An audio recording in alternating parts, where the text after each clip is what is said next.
I lived in Nashville for a little while. Cool. So Yeah. did y'all like ever go out to Broadway? I know you're singing in it. So You Yeah. went go out to down Broadway. You are not and going to get check off. out any of those Broadway. I open have not mics yet. and whatnot. Oh no, I'm keeping singing to the show. shouldn't. She's I great. love it, but let's see how it places in the show first, and then we'll see if I can do an open mic. Broadway's a dope street though. It's a lot of fun. It's very cool. It's very hectic. Yeah, I was it like, is. oh my It god, was- what's it was happening? crazy, man. Yeah. It's like Cowboy Vegas. This country that you're kind of using? You know what? It's not. I think on the show we kind of have like a. I'm going to be honest. I'm not gonna lie about it. I mean, she's like kind of a country pop star, but I think that in the songs that we've been doing lately, we're kind of going away from the country as much. I like country music. I really like it. Not probably what I would personally Caveat. sing. Disclaimer. Yeah. Yeah. I mean, it's cool to do the country element when you're in Nashville, though. I've been recording at studios with like that Willie Nelson has been recording at. So being able to have that experience adds to my character so much, and just the mindset that I have going into the project. For sure. No matter what it is, no matter if it's a comedy. No, completely not. Yeah, I would say. I mean, kind of. I love the research part. For me is equal. Like, if Yeah. on a drama, I'll love to do the research, dive in, understand who the character is. If he's playing a cop, like I am on this, like understanding what that means, what training that person would have had. On Jessica Jones, he was a heroin addict. What is the detox process? What is like addict mentality? What's the psychology behind that? That part is the same, but like with a comedy, I mean, it's a completely different thing. Like you're trying to, it's a different skill set, really.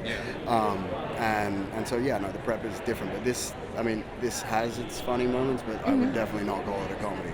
Yeah. Now, since you have such a like a nice like background, different variety of work from Power Rangers to Malcolm, and I was just like, I remember I met you You're before gonna do me AOL. like that? You're gonna do me like talked that? about it. It's like it went from Malcolm, he went from here to.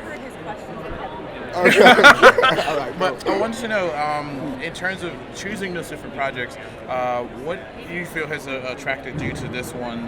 Like, it's so different from the other ones. What is so interesting about Tell Me a Story? I mean, they're all on this page, right? Yeah, like literally, I see who's involved in it. I watched the previous season. I thought they did a really good job with it. I knew Kevin was going to try and do something even evolved beyond what he did in the first season.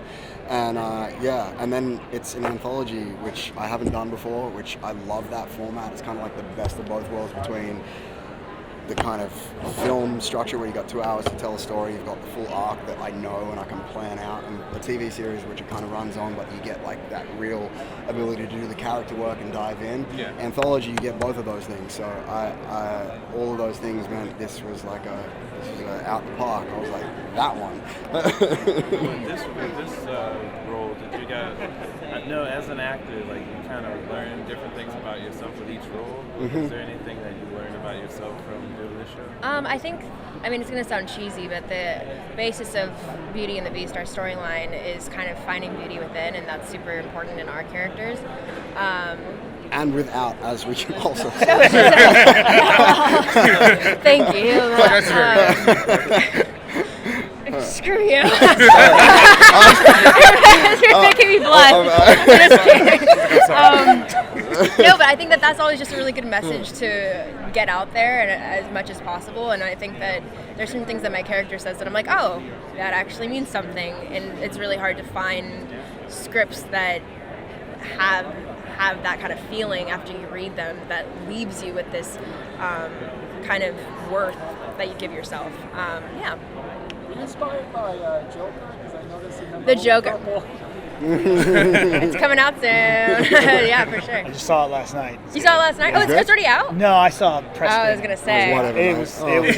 You said just pulled that out the one, press man. pass and Yeah. No, but Next time. it's crazy. It's good. I like that though. That's what I'm gonna say today. It's my Joker look. Yeah, I like it. You mentioned some funny moments earlier. I was wondering about freaky moments. Is that like certainly watching season 1, like pigs' heads and things were a bit weird. So for you, what was there? Was there any kind of moments you think that was a bit odd, a bit gory?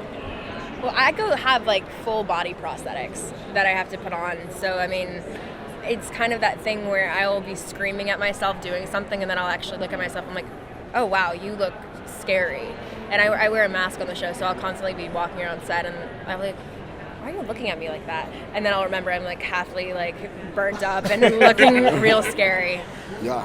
That makes me wonder. So, in the process of coming from something like that back to your normal life, like, what's your sort of like token that you try to use to get out of your character and then jump back into your character for the next time? Good question. For me, I'm a dad, and so I can't take this shit home, and so I have a very clear line that I draw between when I'm like in work mode and when I'm in family time with my people mode, and it's often for me like nature is always what it is. If I'm in California, it is surfing. If I can get in the ocean, I cleanse off, I deal with that. Whereas in Nashville, I don't have that, but it's like it's super green and lush and outdoorsy. I'll go and like be with myself for a minute and kind of clear that off, and then go home and. So it's not like a trigger word, Play like Power pineapples. Rangers. Like, no. No trigger word. Yeah, it's like whoa. And for you? I mean, I think it's really similar. I've been acting since I was so young that I have just this kind of I mean, it's kind of almost like a trigger word. There are certain like scenarios that I just put myself in before I start acting. Afterwards, I'm pretty good at just releasing it. But there are definitely like before we go out to work, like I'll just sit in my trailer and be like, "This is what happened to you. This is why it compares to your real life. If this were to happen to your sister, like what are you feeling right now?" And you just kind of like put yourself in the scenarios to really get your. I mean, for me, it's more about getting into it, like more than getting out of it. But yeah. Does it replace your family in the script? Yeah, I mean that's something that my family is the most important thing to me, so I kind of resonate. I mean, in this storyline, it's based on my family, so I put my real family in there. I'm like, okay, what if your sister talked to you like that? What if my mom was doing these things to me? And then I think that's how you kind of relate to your character. Absolutely. Yeah, it's like that. I think is the most important key actually with acting is understanding what it is, because like even though we're in superhero world or we're in fairy tale world, we're real people who are dealing with other real people, and that's what's interesting to watch. Like I'm not thinking about what the magical aspects of this are. I'm putting the real scenarios from my life and harvesting and utilizing my own life experience and trauma and joys and ambitions in order to service the character. Thank you guys so much. I'm so sorry we have to wrap up. Hell yeah. Yeah. Thank y'all so Of much. course.